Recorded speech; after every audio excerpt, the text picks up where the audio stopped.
As you know, education has become a central focus of our country, and there are many documentaries that have been developed to kind of express ideas about what's going wrong with our educational system, what's going right, or some of the issues. Waiting for Superman is obviously one of the most important, focusing on the needs of urban America. But a recent documentary called The Race to Nowhere really addresses the high pressure that many suburban middle-class kids feel in school, and how some of the schools are really responding with increased workload as a way of pushing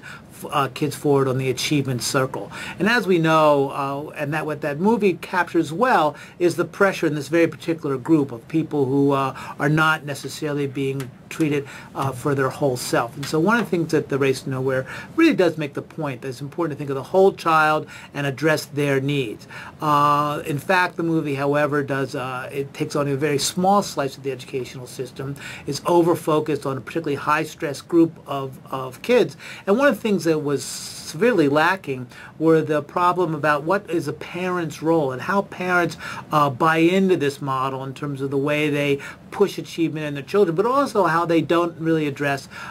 school districts that are focused on the whole child and demand those type of developmental activities that get the child to get to understand themselves, get to focus on what their learning needs are. And so we create this industrial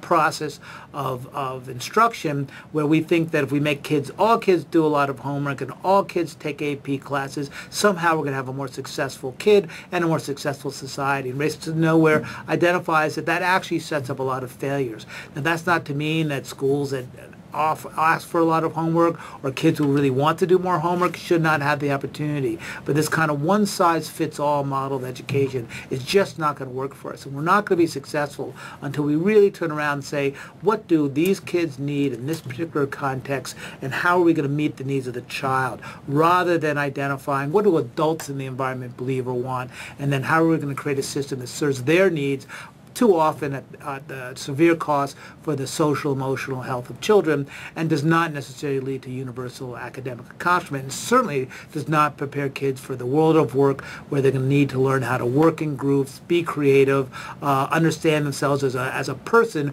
as well as having a certain set of academic skills. So The Race to Nowhere, although it's not a perfect movie, does highlight the issues that are facing American economy, both in urban and in suburban areas and in wealthy districts, as Waiting for Superman identifies some of the problems facing urban settings. But just like Waiting for Superman, Race to Nowhere takes a single focus, provides a single solution, and doesn't force us to think more broadly about how we're really going to redo our educational system to meet the needs of all children.